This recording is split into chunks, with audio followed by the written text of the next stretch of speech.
Next, non constitutional body, Lokpal, Lokayukta.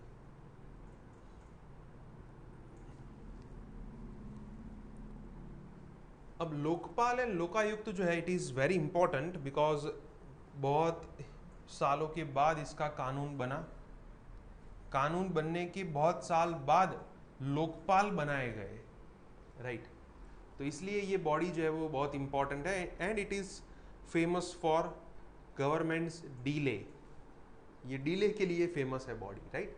तो इसको किस तरीके से प्रिपेयर करेंगे, सबसे पहले इसका एक बैकग्राउंड देखेंगे। बैकग्राउंड काफ़ी अच्छा है, वाई वी नीड लोकपाल। फिर उसके बाद इंडिया का लोकपाल जो है उसका स्ट्रक्चर क्या है, कंपोजिशन क्या है, जुरिस्डिक्शन एंड पावर्स क्या है, क्या उसके लिमिटेशंस हैं, और फिर लोकायुक्त देखेंगे। तो चलिए स्टार्ट करते हैं बैकग्राउंड से। और बैकग्राउंड में एक टर्म आपको समझनी होगी, what is ombudsman. This is known as ombudsman. ये ऑम्बर्ड्समैन क्या है वो समझते हैं। तो दुनिया के अंदर बहुत सारी कंट्रीज ऐसी है कि जिन्होंने डेमोक्रेसी जो है वो अपनाई है। अब जहाँ पे भी डेमोक्रेसी होगी, सरकार जो है वो लोगों के लिए काम करती है। तो सरकार की ये रिस्पॉन्सिबिलिटी है कि उस पर्टिकुलर कंट्री का सोशियो इकोनॉमिक डेवलपमेंट हो। So for the socio economic development the responsibility is taken by the government. तो गवर्नमेंट को ये रिस्पॉन्सिबिलिटी जो है वो फुलफिल करनी होगी। कैसे फुलफिल करेंगे, तो उनके द्वारा कुछ लोग जो है वो अपॉइंट किए जाएंगे और फिर वो जो है ये प्रोसेस इनिशिएट करेंगे।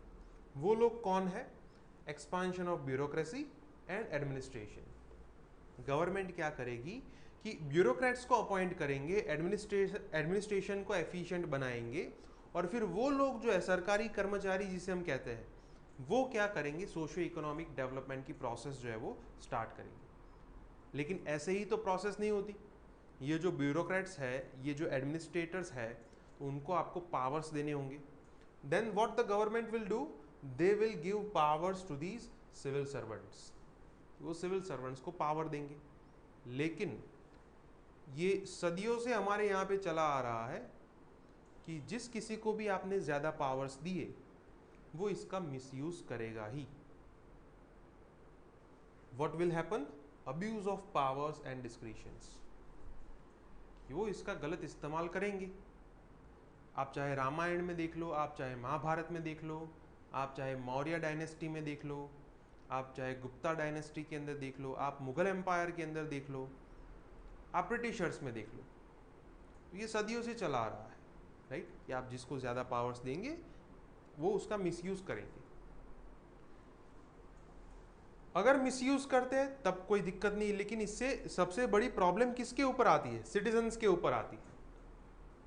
और फिर सिटीजन्स को अगर ये प्रॉब्लम सॉल्व करनी है, अगर उनका ग्रीवेंस जो है उसे रिड्रेस करना है, तो क्या चाहिए होगा, तो उसके लिए सदियों पहले हमारे यहाँ पे 3 सिस्टम जो है वो काम करती थी, राइट। तो वो 3 सिस्टम जो है उसको फॉर्मुलाइज किया गया,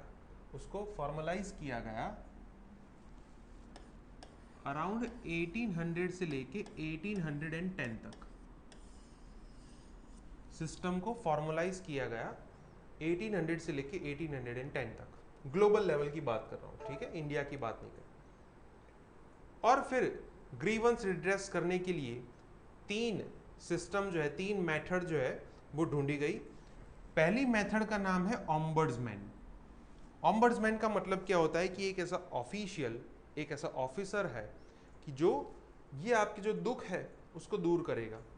अगर आपको किसी सिविल सर्वेंट के खिलाफ, किसी पब्लिक ऑफिशियल के खिलाफ, किसी मिनिस्टर के खिलाफ या फिर किसी जज के खिलाफ कोई भी कंप्लेंट है, तो ये ऑम्बर्ड्समैन के पास आप जा सकते हैं। He will particularly guide you to solve this problem. वो हायर अथॉरिटी को रिपोर्ट करेंगे कि हाँ, इनके ये जो ग्रीवेंस है उसको आप रिड्रेस करें। तो ये पहली मेथड। दूसरी मेथड क्या है, एडमिनिस्ट्रेटिव कोर्ट्स सिस्टम। सेम चीज इसी के जैसी होती है, लेकिन यहां पे ये कोर्ट के द्वारा होती है। ये तीनों मेथड के अंदर कोई डिफरेंस नहीं है, लेकिन तीनों मेथड जो है वो पूरे विश्व के अलग अलग कंट्रीज के द्वारा अडॉप्ट की गई है, इसलिए ये 3 मेथड अलग है, ठीक है। तीनों मेथड का काम एक ही है ग्रीवेंस रिड्रेस करना, लेकिन अलग अलग कंट्री ने इसे अलग अलग तरीके से अडॉप्ट किया है. So first is ombudsman, second is administrative court system and third is procurator system. It is specially an officer जो इस टाइप का काम करता है, सिमिलर टू ऑम्बर्समैन. जैसे इसको नाम दिया है ऑम्बर्समैन, इसको नाम दिया है प्रोक्योरेटर. ठीक है, तो ये ऑम्बर्समैन का कंसेप्ट क्लियर हो गया, क्यों ऑम्बर्समैन चाहिए हमें. अब ये सब चीजें स्टार्ट कैसे हुई वो देखते हैं. तो सबसे पहले 1809 के अंदर स्वीडन में ऑम्बर्समैन जो है उसे अपॉइंट किया गया. स्वीडन में 1809 के अंदर ऑम्बर्समैन जो है उसे अपॉइंट किया गया. उसका मेन टास्क क्या था कि ये जो एडमिनिस्ट्रेशन अपने पावर्स का गलत इस्तेमाल करते हैं उनको रोकना, माल एडमिनिस्ट्रेशन. तो चलिए आप मुझे बताइए कि what is the difference between abuse of powers and mall administration. What is the difference between abuse of administrative डिस्क्रिशंस and mall administration. क्या ये दोनों एक नहीं हुए.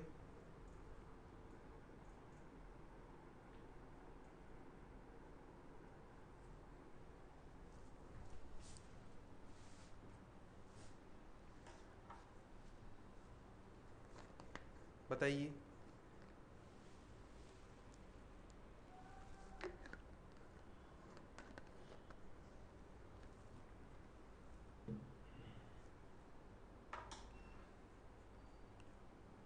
खुशी सिंह, आपने जो बताया वो ऑपोजिट है. यस, राधिका जी आपने जो बताया वो करेक्ट है. अब सिंपली अगर मैं बताऊं concept, so it is illegal, it is legal, it is illegal and invalid. It is legal but invalid. ठीक है, अब देखिए अब्यूज ऑफ एडमिनिस्ट्रेटिव डिस्क्रिशन का मतलब क्या है. फॉर एग्जाम्पल कि you can not arrest any one without informing him about the grounds for arrest. आप किसी को ऐसे ही अरेस्ट नहीं कर सकते, उसको आपने बताया ही नहीं कि हमने आपको क्यों अरेस्ट किया, तो आप नहीं कर सकते, लेकिन फिर भी आपने किया. So this is illegal, we all know that. So इसका नाम क्या होगा, अब्यूज ऑफ एडमिनिस्ट्रेटिव डिस्क्रिशन.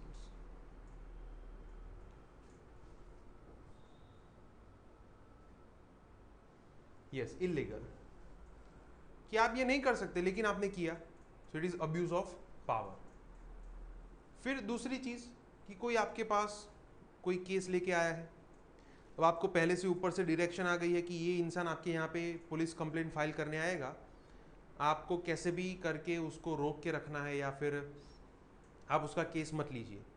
तो आपने क्या किया, उसको पुलिस स्टेशन के बाहर बिठा दिया कि वेट कीजिए, जब साहब आएंगे तब आपकी कंप्लेंट लिखी जाएगी. और आपने 2-3 घंटे तक 4 घंटे तक उसको बिठाया वहीं पे. So it is legal. अब साहब नहीं आए तो क्या कर सकते हैं, but it is mall administration कि आपको ऐसा नहीं करना चाहिए. So it is legal but invalid. So this is the difference between these two. फिर उसके बाद एडमिनिस्ट्रेटिव करप्शन. अगर यहाँ पे पैसों की बात आती है, गलत तरीके से आपने पैसे को इन्वॉल्व किया, तो वहाँ पे भी ऑम्बर्समैन जो है उसका जुरिस्डिक्शन होगा. देन नेपोटिज्म, ये वर्ड जो है वो लॉकडाउन के अंदर बहुत ही फेमस हुआ था. नेपोटिज्म, जब से वो सुशांत सिंह राजपूत ने सुसाइड कर लिया, तो उसके बाद ये वर्ड जो है वो बहुत ही फेमस हो गया. बच्चा बच्चा अब जानता है कि नेपोटिज्म का मतलब क्या है. ठीक है, भाई भतीजावाद जिसे हम कहते हैं कि अपने ही बेटे को काम पे लगा दिया, फिर अपने भतीजे को ड्राइवर बना लिया, ये सब चीज़ें. देन मिसबिहेवियर, आप गंदे तरीके से बात करते हैं, गालियाँ देते हैं, तो ये सब चीज़ें मिसबिहेवियर में आती. तो इन सब के ऊपर कौन ध्यान रखेगा, ऑम्बर्समैन जो है वो ध्यान रखेंगे. अब स्वीडन में जो ऑम्बर्समैन बनाया गया, ये स्वीडन की हम बात क्यों कर रहे हैं, हमारे लिए उतना इंपॉर्टेंट नहीं है, लेकिन कंसेप्ट समझने के लिए इंपॉर्टेंट है. बिकॉज उसके बाद जितनी भी कंट्रीज ने अपने यहाँ पे ये सिस्टम अडॉप्ट की, उन सभी ने स्वीडन के सिस्टम को अडॉप्ट किया. थोड़े बहुत चेंजेस किए इसके अंदर, लेकिन बेसिक कंसेप्ट जो है वो किसने दिया, स्वीडन ने दिया. तो फिर उसके बाद उन्होंने क्या कहा कि हम इसका जुरिस्डिक्शन जो है वो वाइड रखना चाहते हैं. So we will cover civil, judicial and military into the ambit of ombudsman. मतलब कि जो सिविल सर्वेंट्स है, जो जुडिशियल मेंबर है और जो मिलिट्री के मेंबर है, वो सभी ombudsman के अंदर आएंगे. मतलब ombudsman जो है वो सभी के ऊपर ध्यान रखेगा. कहीं पे भी कोई एलिगेशन है तो वो इन्वेस्टिगेट करेगा. तो ये एक अच्छी बात है. But there are certain limitations of ombudsman. सबसे पहली चीज, it has no power to punish. वो किसी को पनिश नहीं कर सकते. हाँ, वो कह सकते हैं कि आप ये गलत कर रहे हैं, लेकिन वो पनिश नहीं कर सकते. वो क्या करेंगे, जो हायर अथॉरिटी है, सुप्रीम कोर्ट है, हाई कोर्ट है, उनको रिपोर्ट करेंगे कि हाँ ये गलत चीज़ है, इसके ऊपर आप कोई केस चलाए. नो पावर टू क्वैश और रिवर्स डिसीजंस. जैसे सीबीआई कोर्ट ने किसी को सजा सुनाई है कि 10 साल जेल में रहना पड़ेगा. आपने ये ढूंढ लिया कि ये सीबीआई ने गलत इन्वेस्टिगेशन की है, लेकिन आप उनके जो ऑर्डर्स है उसको रिवर्स नहीं कर सकते कि उसको जेल में से आप छोड़ दो. आप सिर्फ और सिर्फ जो हाई कोर्ट या सुप्रीम कोर्ट है उसको डायरेक्ट कर सकते हैं कि हाँ सीबीआई ने ये काम जो है वो गलत किया. Right. So these are the limitations. Story line ये है कि 1809 में जब स्वीडन ने स्टार्ट किया तो उसके बाद बाकी की जो स्कैंडिनेवियन कंट्रीज हैं उन्होंने भी स्टार्ट किया. स्कैंडिनेवियन कंट्रीज मतलब Sweden, Finland, Denmark, Norway and Iceland. तो उन सभी ने भी ये सिस्टम जो है वो अडॉप्ट की. फिर फर्स्ट ऐसी कॉमनवेल्थ कंट्री कौन सी थी, तो वो है New Zealand. New Zealand was the first Commonwealth country to adopt this system. फिर उसके बाद 1967 में यूके ने स्टार्ट किया. 1966 में गुयाना जो कंट्री है, it was the first developing nation to adopt this system. तो ये पहली मेथड थी, हमने जो ऑम्बड्समैन देखा उसकी.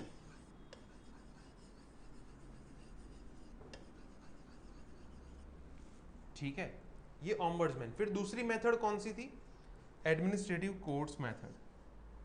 ये एडमिनिस्ट्रेटिव कोर्ट्स मेथड जो है वो किसने स्टार्ट की थी, फ्रांस ने स्टार्ट की थी. फ्रांस के अंदर ये चीज़ जो है वो सक्सेस हुई और फिर उसके बाद other European and African countries जो है उन्होंने भी ये सिस्टम जो है वो अडॉप्ट की. स्कैंडिनेवियन कंट्रीज क्यों कहते हैं उन्हें, स्कैंडिनेवियन कंट्रीज इसलिए कहते हैं बिकॉज वो जो रीजन है वहाँ पे जो लैंड मास है उसका नाम है स्कैंडिनेविया. राइट. और इसलिए उसे कहते हैं स्कैंडिनेवियन कंट्रीज. तो ये दूसरी मेथड जो है वो किसने एस्टैब्लिश की, फ्रांस ने, और फिर बाकी की कंट्रीज ने इसे अडॉप्ट किया. और तीसरी जो मेथड है that is procurator system. It was started by USSR जो कि अभी रशिया है. राइट. उसका डिसइंटीग्रेशन हुआ. रशिया के अंदर अभी भी यही सिस्टम है, प्रोक्योरेटर सिस्टम. राइट. तो इस तरीके से ये सिस्टम जो है वो पूरे वर्ल्ड में स्टार्ट हुई. अब हम देखते हैं कि इंडिया में कैसे स्टार्ट हुई. बहुत ही कॉम्प्लेक्स प्रोसीजर है. इंडिया में इसका नाम है लोकपाल. ठीक है. तो अब देखते हैं कि लोकपाल इंडिया में क्या काम करते हैं. तो सबसे पहले 1960s के अंदर ये कंसेप्ट जो है वो हमारे यहाँ पे लॉ मिनिस्टर थे अशोक कुमार सेन. उन्होंने ये कंसेप्ट दिया कि इस टाइप के कोई ऑम्बड्समैन जो है वो होने चाहिए हमारे यहाँ पे. उन्होंने ये नहीं कहा था कि इसको लोकपाल कहेंगे. नाम किसने दिया, एलएम सिंघवी. एलएम सिंघवी ने नाम दिया Lokpal and Lokayukta. Lokpal for the centre, Lokayukta for the state. सबसे बड़ा हमें फ्रेमवर्क कहाँ से मिला कि इस टाइप को लोकपाल होंगे, कौन अपॉइंट करेगा, क्या फंक्शंस होंगे, वो फ्रेमवर्क हमें मिला 1966 में जब फर्स्ट एडमिनिस्ट्रेटिव रिफॉर्म्स कमीशन जो है उन्होंने अपनी recommendations the. The first ARC recommended about the Lokpal and Lokayukta. कौन थे इसके चेयरमैन, मोरारजी देसाई. ठीक है. तो उन्होंने अपनी रिकमेंडेशंस दी. उन्होंने ये कहा कि सेंटर एंड स्टेट पे दो अलग अलग ऑफिसेस होंगी, लेकिन यहाँ पे जुडिशियरी जो है it should be out of the purview of Lokpal, जैसा कि न्यूजीलैंड ने अडॉप्ट किया है. स्वीडन का जो ऑम्बड्समैन है वहाँ पे हमने देखा कि वहाँ पे जुडिशियरी इन्वॉल्व है. न्यूजीलैंड ने ये किया कि जुडिशियरी को इसके आउटसाइड रखा. हमने भी यही सिस्टम जो है वो अडॉप्ट की. 2002 के अंदर national commission for review of working of the constitution, NCRWC कहते हैं, राइट। उन्होंने भी ये कहा कि लोकपाल लोकायुक्त जो है वो होने चाहिए। 2005 के अंदर सेकेंड एडमिनिस्ट्रेटिव रिफॉर्म्स कमीशन बना, उन्होंने भी ये कहा कि लोकपाल बनाना चाहिए विदाउट एनी डिले। अब देखिए ये स्टोरी लाइन ये कहती है कि 1966 में ARC का रिपोर्ट आया, उन्होंने कहा कि इस टाइप की बॉडी बनाई जाए। उसके बाद 10 अटेम्प्ट हुए, 10 अटेम्प्ट के बाद लोकपाल बना 2013 में। 1968 से लेके सबसे पहले इंदिरा गांधी गवर्नमेंट आई तो उन्होंने ट्राई किया कि लोकपाल को इंट्रोड्यूस करने के लिए, नहीं हो पाया। तो 9 बार ये ट्राई हो चुके हैं। बहुत सारी UPA गवर्नमेंट ने ट्राई किया, फिर अटल बिहारी वाजपेयी जो उन्होंने भी ट्राई किया, 2 बार ट्राई किया उन्होंने। फिर मनमोहन सिंह के टाइम पे ये लेजिस्लेशन जो है वो इंट्रोड्यूस हुआ। ट्राई किया जब मैं बोल रहा हूँ तो इसका मतलब ये हुआ कि पार्लियामेंट में वो बिल जो है वो आता था, या तो फिर लोकसभा डिसॉल्व हो जाती थी, या तो वो बिल जो है वो पास नहीं हो पाता था। ठीक है, तो ऐसा 9 बार हुआ। 2013 में एक ऐसी घटना बनी, आप सबको पता होगा क्या घटना है। हमारे एक बहुत ही बुजुर्ग आंदोलनकारी जीव जो है वो आए आंदोलन करने के लिए, कहाँ पे, दिल्ली में, कि हमें क्या चाहिए, जन लोकपाल चाहिए। जन Lokpal is somehow different from these Lokpal. उन्होंने कहा कि हमें जन लोकपाल बिल जो है वो पसार करना है और हम आंदोलन करेंगे करप्शन के खिलाफ। 2013 के अंदर आंदोलन हुआ, गवर्नमेंट के ऊपर बहुत अच्छा प्रेशर था। उसमें एक नए प्लेयर जो है वो भी एंटर हुए, बाबा रामदेव। फिर बाबा रामदेव को स्टेज पे से कूदना भी पड़ा, लेडीज़ का ड्रेस पहन के भाग भी गए। तो ये सब चीज़ें हुई, UPA गवर्नमेंट के ऊपर बहुत अच्छा प्रेशर बना कि नहीं अब तो लोकपाल बनाना ही पड़ेगा, और फिर जाके ये बिल जो है वो पास हुआ, लोकपाल एंड लोकायुक्त एक्ट 2013। जन लोकपाल जो है इट इज़ डिफरेंट। उसके अंदर ये सब चीज़ें थी कि जुडिशरी को भी एंटर करना है, मिलिट्री को भी एंटर करना है।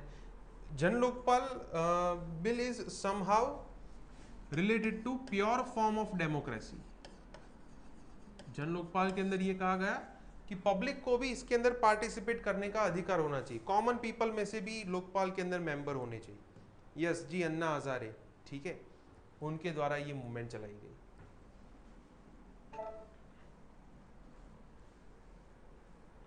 तो अब देखते हैं लोकपाल का कंपोजिशन क्या है। तो सबसे ऊपर चेयरपर्सन होंगे,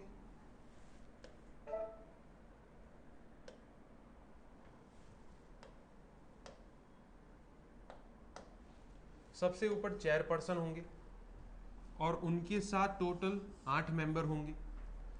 चेयरपर्सन जो है उनकी टर्म, सभी की टर्म होगी 5 साल या फिर 70 ईयर्स ऑफ एज, जो भी जल्दी खत्म हो जाए वो। फिर ये टोटल जितने भी मेंबर्स है उसमें से 50% जो है वो जुडिशियल मेंबर्स होने चाहिए। जुडिशियल मेंबर का मतलब क्या, या तो सुप्रीम कोर्ट के जज है या तो किसी हाई कोर्ट के चीफ जस्टिस है, वो होंगे यहाँ पे। तो ये कंडीशन है। दूसरी कंडीशन क्या है, टोटल जितने भी मेंबर्स हैं उसमें से 50% जो है वो SC, ST, OBC, माइनॉरिटी या वुमन, इस क्लासेस को रिप्रेजेंट करते होने चाहिए। अब इन सबको अपॉइंट कैसे करेंगे, सेंट्रल गवर्नमेंट अपॉइंट करेगी थ्रू अ कमिटी। कमिटी किससे बनी है, सबसे ऊपर है प्राइम मिनिस्टर, फिर उसके बाद है लोकसभा के स्पीकर, फिर उसके बाद है चीफ जस्टिस ऑफ इंडिया और एनी सिटिंग जज ऑफ सुप्रीम कोर्ट, और उसके बाद है एमिनेंट ज्यूरिस्ट। ये तीनों मिलकर डिसाइड करेंगे who will be the eminent jurist. और फिर ये 4 लोग जो है वो मिलके ये तय करेंगे कि इसको अपॉइंट किया जाए as the members of Lokpal. ठीक है, अब देखिए इनका काम लोगों को ढूंढने जाना नहीं है, वो कैसे काम करेंगे, इनके नीचे भी एक सेपरेट सर्च कमेटी होती है। वो सर्च कमेटी जो है उसका मेन टास्क ये है कि कैसे कैसे, मतलब कौन से लोग जो है वो क्वालिफाइड है इस पोस्ट के लिए। तो सबसे पहले नाम किसके पास जाएंगे? सर्च कमिटी के पास। सर्च कमिटी से ये नाम जाएंगे इस पर्टिकुलर सिलेक्शन कमिटी के पास। सिलेक्शन कमिटी से जाके फिर ये लोगों को अपॉइंट किया जाएगा। सो this is the composition of Lokpal. Any doubt in the composition?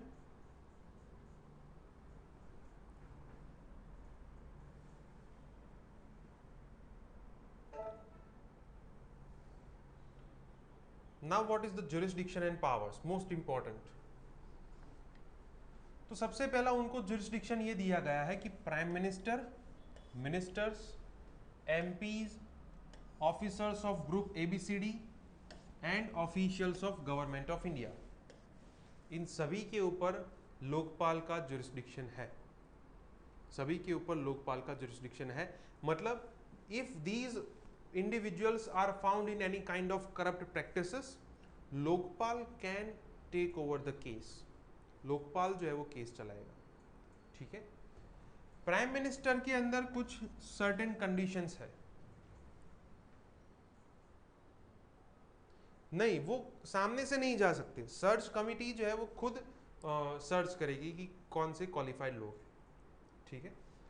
तो प्राइम मिनिस्टर के अंदर एक लिमिटेशन ये है कि अगर उनके खिलाफ करप्शन के एलिगेशंस है with relation to international relations, security, public order, atomic energy and space, तो यहाँ पे इन एलिगेशंस के अंदर प्राइम मिनिस्टर के ऊपर कोई केस लोकपाल के द्वारा नहीं चलाया जा सकता।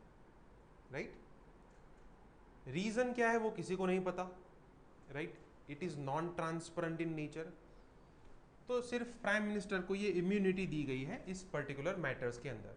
Then new jurisdiction over matters said in the parliament.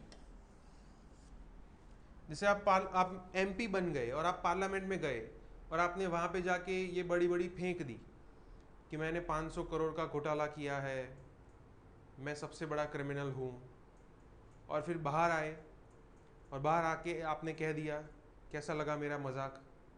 ठीक है। तो पार्लियामेंट के अंदर आपने जो कहा है उसकी वजह से लोकपाल आपके ऊपर कोई केस नहीं चला सकते। देन सोसाइटी और एंटिटी सेटअप और फाइनेंस्ड और controlled by government of India.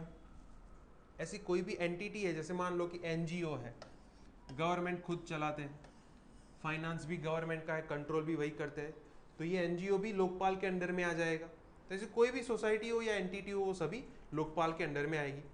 Then mandatory furnishing assets and liabilities by all officials. अगर मान लो कि लोकपाल को ऐसा लगता है कि आप आईएएस है, आपकी सैलरी इतनी है और आप 100 करोड़ की प्रॉपर्टी के मालिक है, तो आपके पास इतनी प्रॉपर्टी आई कहाँ से, आपके ऊपर केस चलाया जाएगा। इफ इट इज प्रूव्ड कि आप ये इसमें से इतनी प्रॉपर्टीज जो है वो इलीगल है, लोकपाल ऑर्डर दे सकता है कि इनकी प्रॉपर्टी जो है वो सीज की जाए, कॉन्फिस्केट की जाए। राइट। तो ये भी अथॉरिटी है लोकपाल के पास। Then superintendence over and to direct CBI. CBI के ऊपर उनका कंट्रोल है।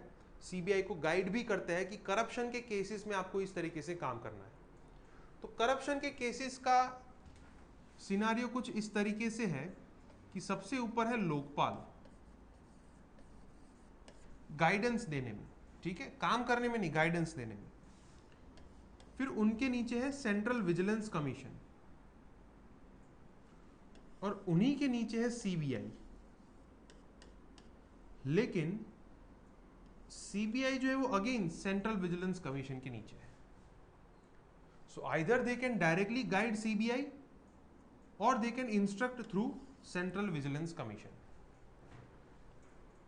ठीक है। तो वो सीबीआई को गाइड करते हैं, प्लस उनके पास सिविल कोर्ट के पास जितने पावर्स है वो भी है, किसी के खिलाफ केस चलाना, फिर एविडेंस कलेक्ट करना, अरेस्ट करवाना, confiscation of assets, proceeds, receipts and benefits. अभी मैंने आपको बताया सेम रिपीट चीज है यहां से, मैंडेटरी फर्निशिंग से। Then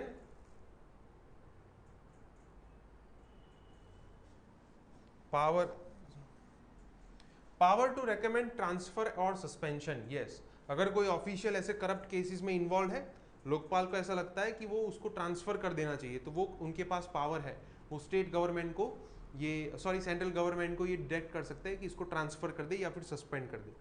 and power to give directions to prevent the destruction of records.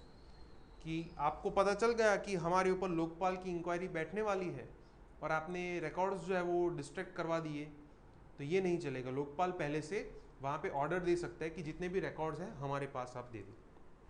So these are the powers and jurisdiction of Lokpal. Now what are the limitations? Limitations क्या है? लिमिटेशन सबसे पहली ये है कि it is not free from political influence. It is not free from political influence. इसके ऊपर political influence है। वाई? बिकॉज सिलेक्शन कमिटी के अंदर हमने देखा कि जितने भी लोग हैं कौन है? पॉलिटिशियंस है। यहाँ पे भी सेम सीबीआई वाला केस है। Then appointment of Lokpal can be manipulated. अब आप एक चीज बताओ कि आपका बहुत बड़ा बिजनेस है, आपके बिजनेस के अंदर बहुत सारे ब्लैक मनी जो है वो भी सर्कुलेट होते हैं, और आपका बेटा जो है उसकी परवरिश अच्छी तरीके से आपने की है और आपका बेटा बनना चाहता है आईएएस ऑफिसर। आपका बेटा बहुत अच्छा है पढ़ने में, उसने पढ़ा, आईएएस बन भी गया, पोस्टिंग हुई आप ही के स्टेट में, और फिर जब उसके हाथ में पहला केस आता है तो आप ही के बिजनेस का आता है। आप ही के बिजनेस के ऊपर उसने रेड लगा दी और कम से कम 50 करोड़ की प्रॉपर्टी जो है वो सीज करवा दी। तो आप क्या कहेंगे? अभी तक मैं सांप को पाल रहा था। ठीक है, आप यही कहेंगे कि इससे अच्छा तो यही होता कि मैंने इसे आईएएस बनाया ही नहीं हो। यहाँ पे भी यही चीज़ होगी। प्राइम मिनिस्टर, मिनिस्टर सब लोग मिलके कहेंगे कि हाँ इनको लोकपाल बनाए, लेकिन कौन सी कंडीशन पे बनाएंगे? कि जब आप हमारे खिलाफ आवाज़ नहीं उठाएंगे। ठीक है। So as compare to election commission of India, controller and auditor general of India, UPSC, ये ऐसी कोई इंडिपेंडेंट बॉडी नहीं है, and hence it is influenced by politicians. तो इसको आप मैनिपुलेट इजीली कर सकते हैं। आपने बनाया है आपके खिलाफ केस करने के लिए, तो आप ऐसे लोग को ही अपॉइंट करेंगे कि जो आपके खिलाफ केस ना करें। राइट। सो अपॉइंटमेंट को आप मैनिपुलेट कर सकते हैं। Then did not provide concrete immunity to the whistle blowers. अब जैसे मान लो कि हमने लोकपाल को जाके कह दिया कि हमारे स्टेट के अंदर इतने इतने लोग जो है उनके पास बहुत सारे इलीगल पैसे हैं, लेकिन हमारा प्रोटेक्शन का क्या? वो तो लोकपाल ने गारंटी नहीं दी कि आपको कुछ नहीं होगा। तो एक ये भी उसकी लिमिटेशन है।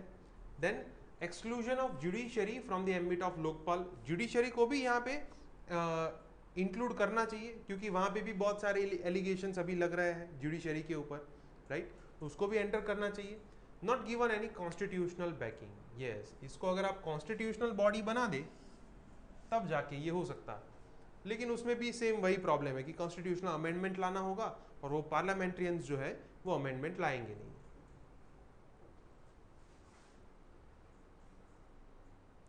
यस, वो कर तो सकते हैं, वो कर सकते हैं। यस, जैसे मान लो कि आपको लोकपाल बनाया जाए और आपने फिर लोकपाल बनने के बाद पार्टी जो है वो बदल दी एकदम। वो कहता है ना, जैसे वक्त बदल दिया, जज्बात बदल दिए, जिंदगी बदल दी। राइट, तो वो चीज आप कर सकते हैं।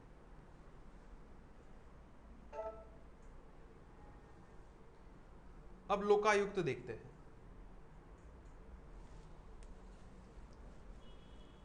तो लोकपाल के अंदर किसी को कोई डाउट नहीं है।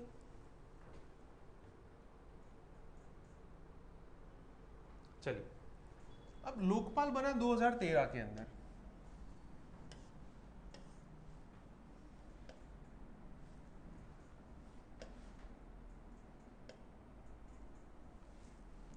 लोकपाल जो है वो बना 2013 के अंदर, लेकिन उससे पहले बहुत सारे स्टेट ऐसे हैं कि जिन्होंने लोकायुक्त को बना दिया। लोकायुक्त का मतलब सेम होता है, वो स्टेट के अंदर होते हैं। राइट, लोकायुक्त जो है वो इतना इंपॉर्टेंट क्यों नहीं है, उसका रीजन ये है बिकॉज यहाँ पे हर स्टेट के अंदर वेरिएशन है। जहाँ जहाँ पे मैंने स्टार लगाया है उसका मतलब ये है कि स्टेट वाइज यहाँ पे वेरिएशन है। ठीक है, तो सबसे पहले लोकायुक्त किस स्टेट ने बनाया? महाराष्ट्र ने बनाया। स्ट्रक्चर की अगर हम बात करें तो वो सभी स्टेट के अंदर अलग अलग है, and hence it is not important. Appointment जहां पे मैंने क्लैरिटी दी है इसका मतलब ये होगा कि वेरिएशन है, लेकिन मेजोरिटी स्टेट के अंदर ये सेम प्रोसीजर जो है वो अडॉप्ट की गई। तो मेजोरिटी स्टेट के अंदर लोकायुक्त जो है उनको गवर्नर अपॉइंट करते हैं। वहां पे भी एक कमेटी बनाई जाती है, 2 लोगों की कमेटी है। सबसे पहले हाई कोर्ट के चीफ जस्टिस और लीडर ऑफ अपोजिशन, उनकी रिकमेंडेशन पे गवर्नर जो है वो लोकायुक्त को अपॉइंट करेंगे। क्वालिफिकेशन हर स्टेट के अंदर अलग अलग है, hence it is not important. Term her state में अलग है, लेकिन कॉमनली ये जाना जाता है कि 5 साल की टर्म या फिर 65 ईयर्स ऑफ एज। तो मेजोरिटी स्टेट के अंदर ये। जुरिस्डिक्शन की बात करें तो जैसे वहाँ पे प्राइम मिनिस्टर थे, यहाँ पे चीफ मिनिस्टर है, यहाँ पे भी मिनिस्टर है। एमपी की जगह यहाँ पे एमएलएज है। Civil servants and local bodies के ऑफिशियल्स, ये इसके जुरिस्डिक्शन में आते हैं। इन्वेस्टिगेशन हर स्टेट में अलग अलग होती है, लेकिन 2 टाइप की इन्वेस्टिगेशन है, आइदर थ्रू पिटिशन और सुओ मोटो। मतलब या तो कोई आपके पास कंप्लेन लेके आएगा, या तो आप खुद केस जो है वो इन्वेस्टिगेट कर सकते हैं। स्कोप जो है उसमें भी 2 टाइप के स्कोप है, once is grievances and other is allegations. कि अगर कोई आपके पास कंप्लेन लेके आता है कि हाँ हमें ये पर्टिकुलर करप्शन से हम त्राहित है, तो आप कंप्लेन फाइल कर सकते हैं, या फिर किसी के खिलाफ करप्शन के एलिगेशंस है, तो वो भी स्टेट वाइज अलग अलग इसका स्कोप है। तो इसके अंदर वेरिएशन बहुत ज़्यादा है, इसलिए ये बॉडी इतनी इंपॉर्टेंट नहीं है। आपको अगर करना है, गुजरात की कोई एग्जाम के लिए आप प्रिपेयर करते हैं, तो गुजरात का लोकायुक्त एक्ट एक बार पढ़ लीजिएगा, वहाँ से जो चीज़ें मिलेगी वो आपके लिए इंपॉर्टेंट हो।